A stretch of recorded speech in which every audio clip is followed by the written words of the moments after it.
Hey everyone, Steve here from the Seller CPA, your e-commerce CPA. Today I want to talk about the top 3 bookkeeping mistakes that I see e-commerce businesses making. And I've seen these as the top 3 most common mistakes because I've reviewed a lot of sets of books that have been produced by either the owner of the business themselves or a bookkeeping firm that doesn't really know what they're doing when it comes to e-commerce.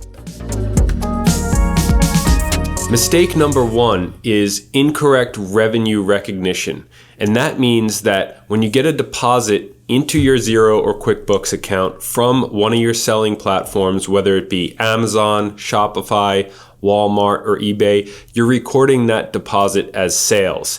And the reason why that's wrong is because that deposit does not represent sales. It just represents what you get after the platforms take their fees, account for returns, and any amounts that they're reserving for whatever purpose.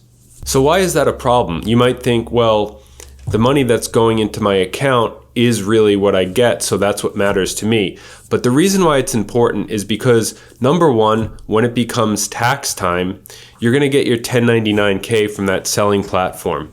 And that's also the number that the IRS is looking at.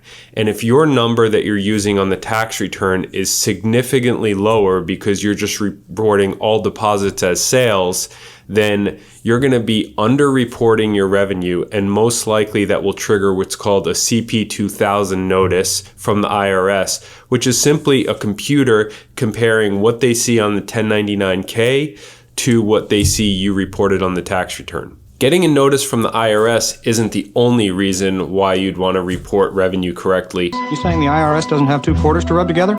Obviously, as a business owner, you want to see your correct revenue, your correct fees, your refunds that you're getting from customers, because if you don't see all that, you don't really know how well you're doing. What if your refund rate is very high? You're not really able to analyze that on the books if you're not recording that. Also, you obviously want to keep track of all the fees that are being charged by those platforms, and you can't do that if you're just recording the deposit. And you also might not know how much is actually being reserved by those platforms to account for refunds and other things. And that wouldn't show on your balance sheet if you're not properly recording revenue. And lastly, the problem with incorrect revenue recognition is most likely you're going to be wanting to do your business financial reporting on an accrual basis. I mean, that's what's required for cost of goods sold, meaning you have to match the cost of the products that are sold with the revenue. So if you're just reporting cash, then you might get a deposit in at the beginning of the month that was reflective of the amount from sales in the prior month. And so it's very hard to report on an accrual basis and comply with IRS guidelines on accrual basis for cost of goods sold if you're only reporting the deposit as sales. So that's a great segue into the number 2 biggest mistake that I see, and that is recording all inventory purchases as cost of goods sold.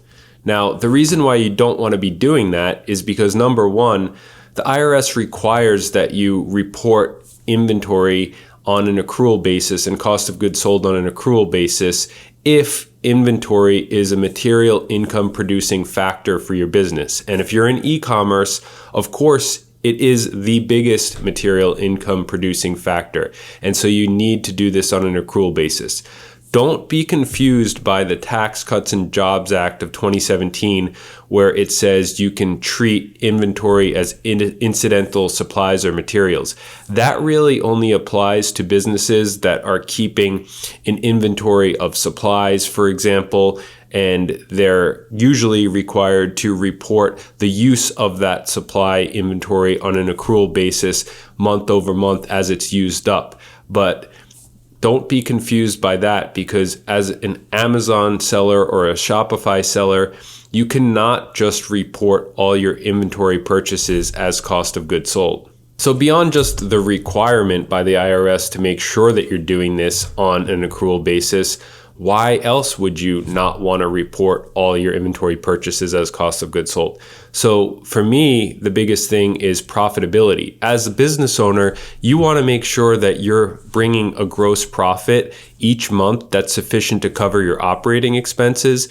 And if you're just recording your inventory purchases as cost of goods sold, you're going to see wild swings in your gross profit. So you'll have one month where if you purchased a lot of inventory, you might be having a loss. And then in other months, you might actually be having a big profit. So it's going to be very hard to understand your profitability and know if you're actually making money if you're reporting all your inventory purchases as cost of goods sold. So the way you should properly be doing cost of goods sold is figuring out what the unit cost of each of your product is and matching it to the revenue in the period sold. So if in the prior month you sold 100 units of one product, your cost of goods sold should be 100 times the unit cost of that product, and that would increase cost of goods sold in that month and decrease inventory in that month. Prior to that, when you made an inventory purchase, you should be recording that to your general ledger as an inventory purchase, so it increases your asset on the balance sheet. So that brings me to number 3 most common mistake that I see. It's not reconciling your bank accounts or credit card accounts. Now, everybody knows when they're using QuickBooks or Xero that when the transactions come in from the bank and credit card feeds, you record those and you place them in the correct account. And I never see anybody not doing that because it's very intuitive. But what they don't understand is that at the end of each period, they need to take the bank or credit card statement, look at the ending balance, and go into the reconciliation screen in your bookkeeping system. Enter the ending balance for that period and the period ending date, and then you'll review all the transactions that were recorded to your bookkeeping system and make sure that they total up to that ending balance. This is the only way that you can ensure that you have completeness and accuracy. So only the correct transactions were recorded and all of the correct transactions were recorded. The bank feeds in these systems are not perfect, and there's some things that can throw off the transactions that come through each month. When I look at a lot of sellers' books, I see that they haven't reconciled their accounts. And even before I look, I say, have you reconciled all your accounts? And they said, oh, yes. And they just think, well, reconciling means I've recorded all the transactions that come through the bank feed, because it's not really intuitive to them. So it's very common that I don't see this done.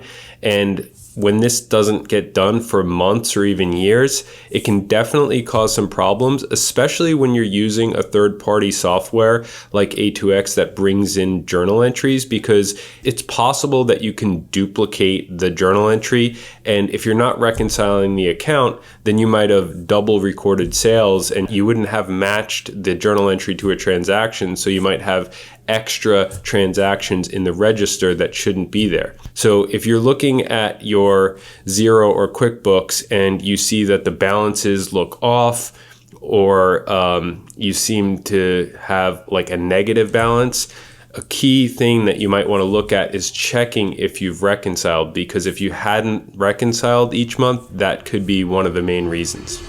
Well, I hope those top 3 tips were helpful for you. If you need help with your bookkeeping and you feel stuck, or you're just not sure if you're doing it right, book a call on sellercpa.com and we'll take a look for you and see if we can help you out. And we'd love to take on your monthly bookkeeping so that you can focus on doing what you do best, which is sell your products, bring on new products, and grow your business. And if you like this video, go ahead and like and subscribe, because I'll be producing new content like this every week.